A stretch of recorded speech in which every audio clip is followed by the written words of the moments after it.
Greetings, everybody, and welcome to Dream Power Astrology. I'm Virginia Palmer. I am a dreamer and an astrologer, a transformer, and some other things too that you will soon find out. Wow, still eclipsing that, it's just really beyond words.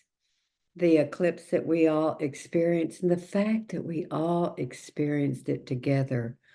Whether you were in the pathway and saw it or you didn't, the energy is there and will continue for usually with an eclipse, they say 6 months. This one is like a year to 2 years.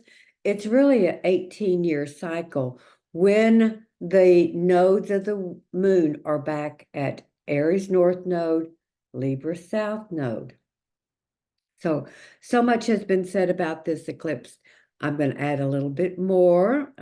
Actually, my personal experience.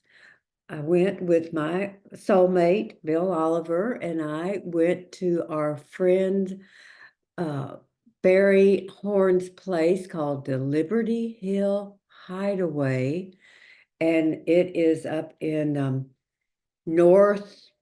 central northeast Texas, definitely in the pathway of the eclipse. And he has this beautiful 15 acres and woods and a 3-story house that he rents out rooms on Airbnb and Hip Camp. He also has camping sites and trailers, a couple darling little painted trailers.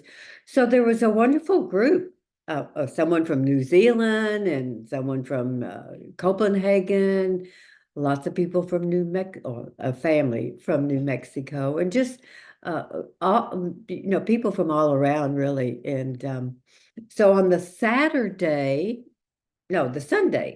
beautiful, beautiful day, Sunday before the Monday eclipse was music all afternoon. Barry has built an outdoor stage. He himself is a musician.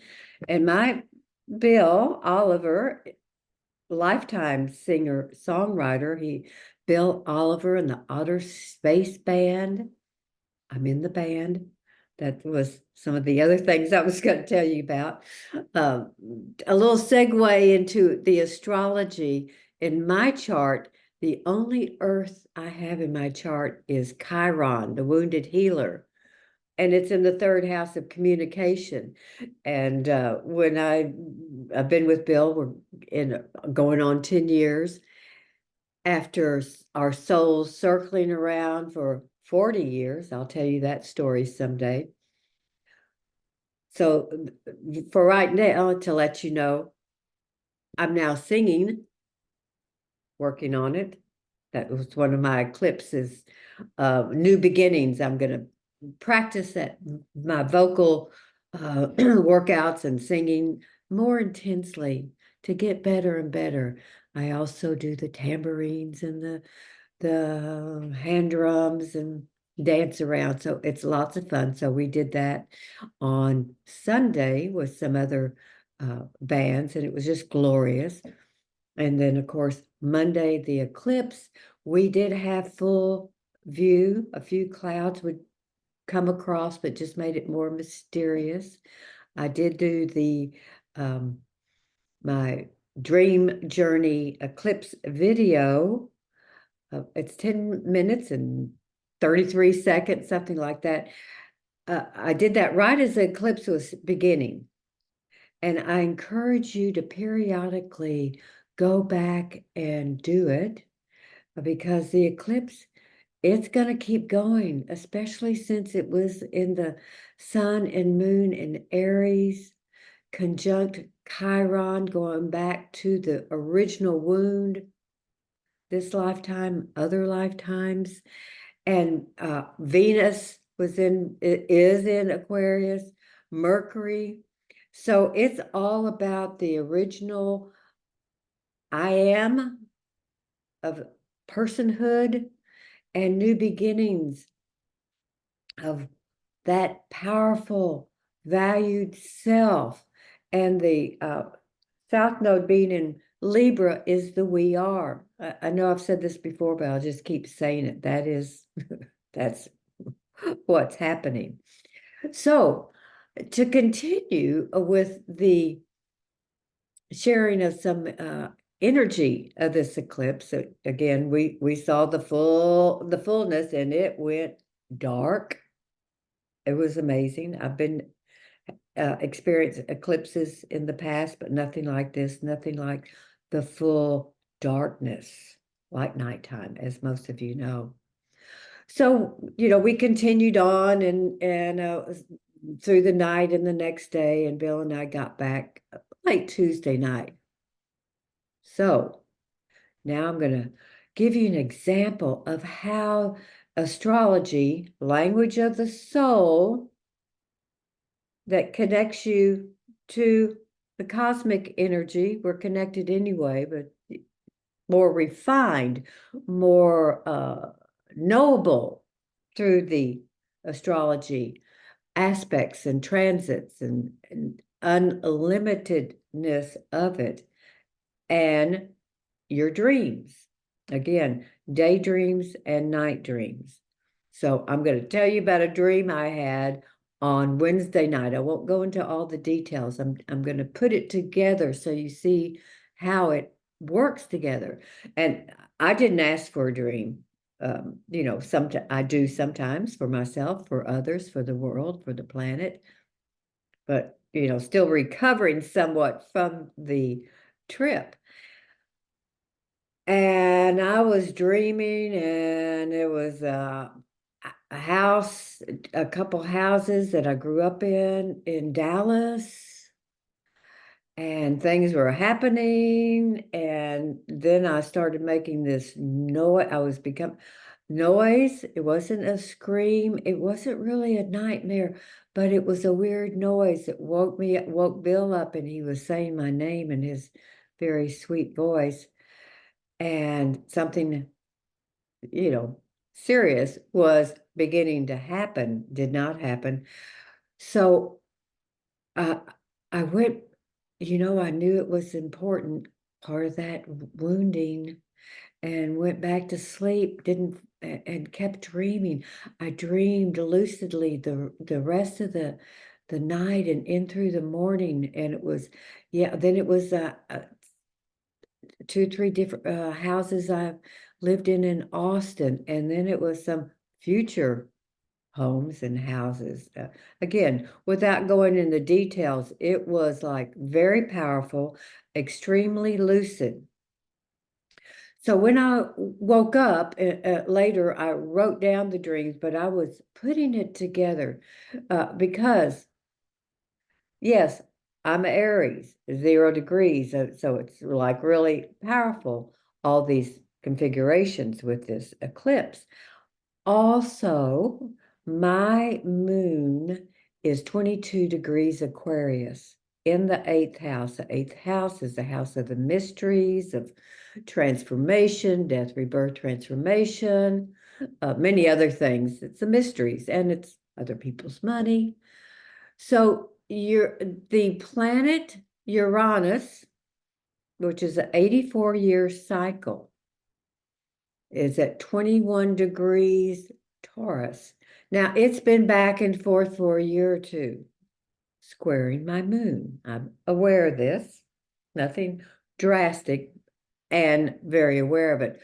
Well, now Jupiter is coming to conjunct Uranus. I'm sure a lot of you have heard about this. It's next to the eclipse. It's the biggest configuration aspect of the whole year. Jupiter expansion, good luck, let the good times roll. It's also protection. So they're coming together for once in I don't know how many years, quite frankly. I'll get back to you on it. I'll talk more about it next week. They're going to have a conjunction on April 20th. Well, the energy leading up to a conjunction or a square or a trine, that starts way before all that happens, just like the eclipse energy started happening. So I'm aware of this, and they're going to be squaring my my, I will say, powerful moon at 22 degrees Aquarius. So so here I'm dreaming about every house, every home that I've lived in all my life. And the eclipsing energy, the wounding energy of this lifetime and other lifetimes. I'm convinced that that first part of the dream was a combination of lifetimes of pain and healing from that. Like Bill told me later, I said the sound I was, but he said it sounded like an exorcism. And it was, which I was grateful for that word from him. So that was going on, plus the squaring to the moon. And I went, "Oh," it just all makes sense. It all works together. I was so grateful for that dream because we can do things on a dream level.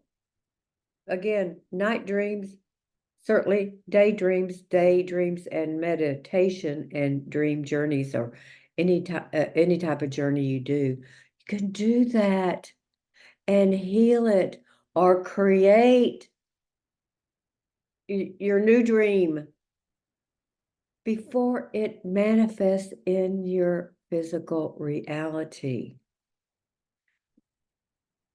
This energy happened in my dream, so it doesn't happen in my person.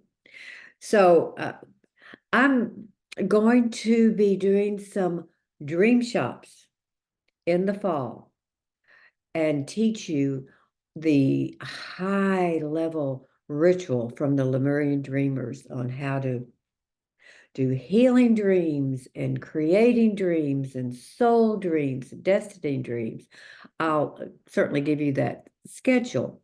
And in the meantime, like I've already done, I'll continue to give you not the full ritual, because that takes really two different 2-hour sessions to do it correctly, which I would do as honoring myself as a Lemurian dreamer. I'll tell you more about Lemuria in the next couple weeks.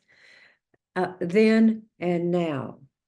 So that's going to be something in the fall. And in the meantime, you can certainly go to my website, virginiapalmer.com, and check out my astrology readings and dream readings.